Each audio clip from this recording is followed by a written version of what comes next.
Now I'm going to use this Dillon case lubricant. It's a spray. It's kind of an alcohol spray, so it's going to smell very alcoholish when you spray it. But that's okay. It's still a nice lubricating oil. It's very thin, very even, and it won't gum up your dye, which is the problem I have with the lube casing stuff. I don't really like that. So we're going to go ahead and take this over here,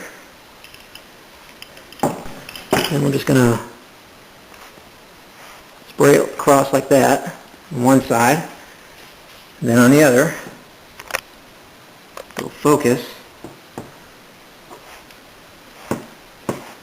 That should be all I need right there. Now you have to let this, because it's alcohol based and aerosol and all that, you have to let it dry for a little bit so that the coating gets on the thing. You can see all the oil, or the bullets cases, you can see all the oil here. So now we'll take a few minutes. Okay, this next tool is the actual die itself, and what this is going to do is we're going to put the bullet down in this top larger hole here so that we can hammer it down and resize the neck. We're not going to do a full resize in the bullet, we're just going to resize the neck because we're going to basically use this in the same gun that we fired them from originally. So what you do is you take your bullet, or that's been lubed now, you stick it in here, on top like that. And then what I do is I just hold it in my hand out. Some people put it on a counter. I just hold it like this and then just tap it down like that. You can see here it's flush.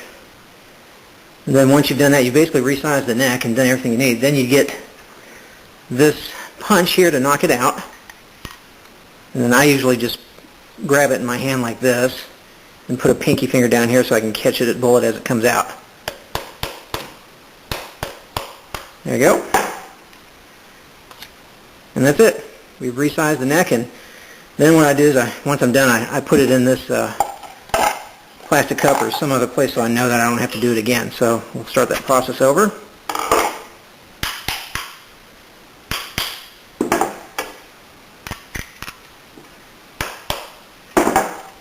There you go.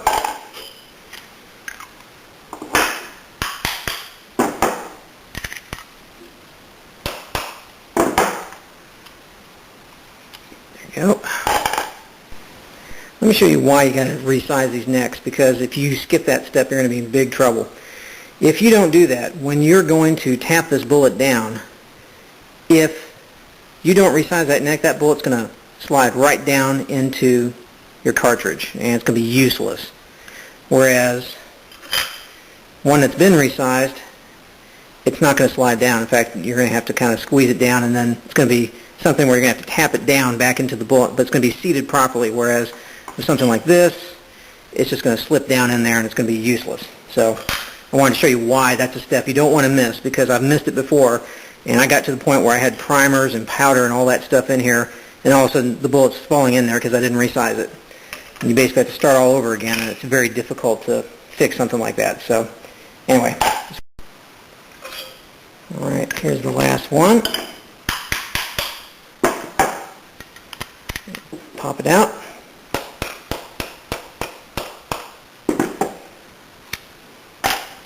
Alright, that's it for now for that. Let's go on to the next step.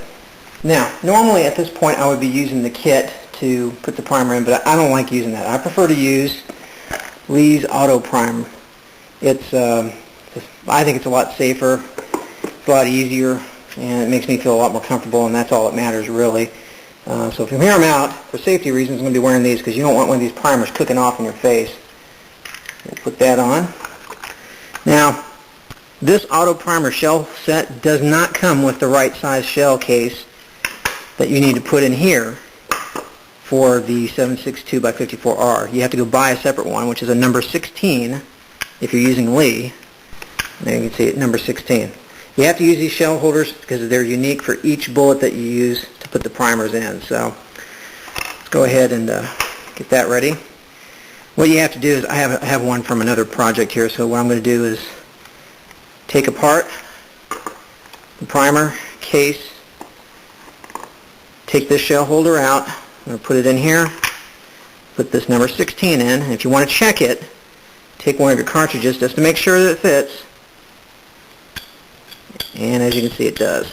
So we'll put this back together. You take your thing here, your holder, put it back in so it matches up at the top here,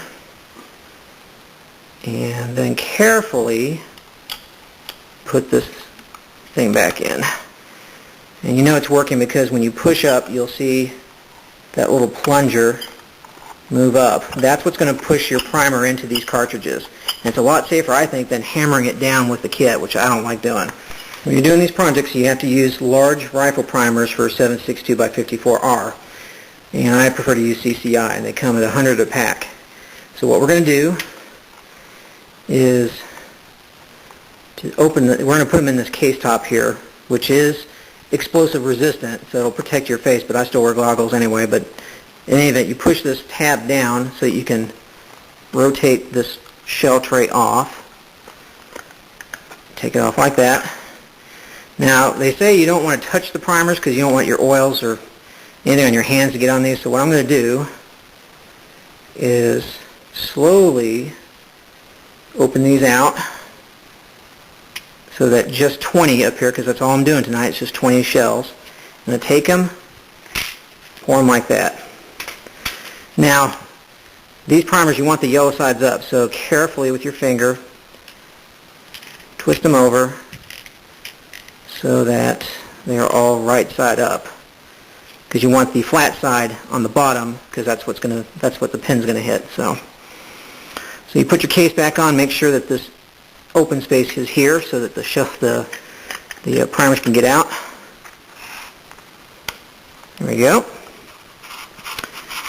Now I'm always real careful to make sure I don't have a loose primer, because the last thing you want to do is step on one of these by accident. So I'll go through here and count them, make sure I got 10, 2, 14, 15, 16, 17, 18, 19, 20. Got 20. Alright, here we go.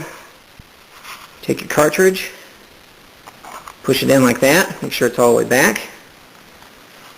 Then you let the primers scoot down in there.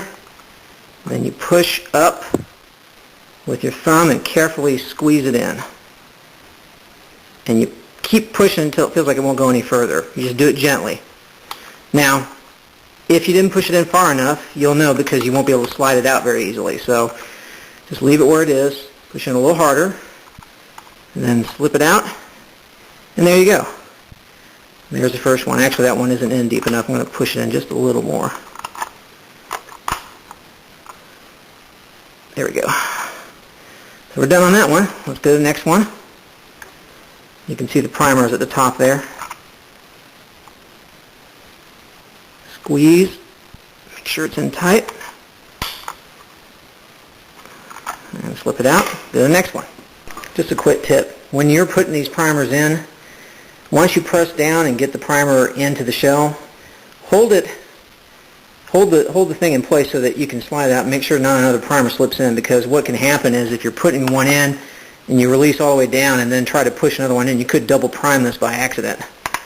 And that's one thing you don't want to do, because then you'll basically crush it and cause it to spark. So there we go. You see, I held it in place before the next one came in. Now the next one's in. All right. Let's get the last one in there. Don't be afraid to squeeze it kind of hard, because you may have to. Just force it in slowly a few times there. Nope, still not in. There. Alright, and we're done. And then I usually push the plunger all the way up, move it like this, make sure that there's no more cases in there, no more primers in there. And we're done with that. On to the next step.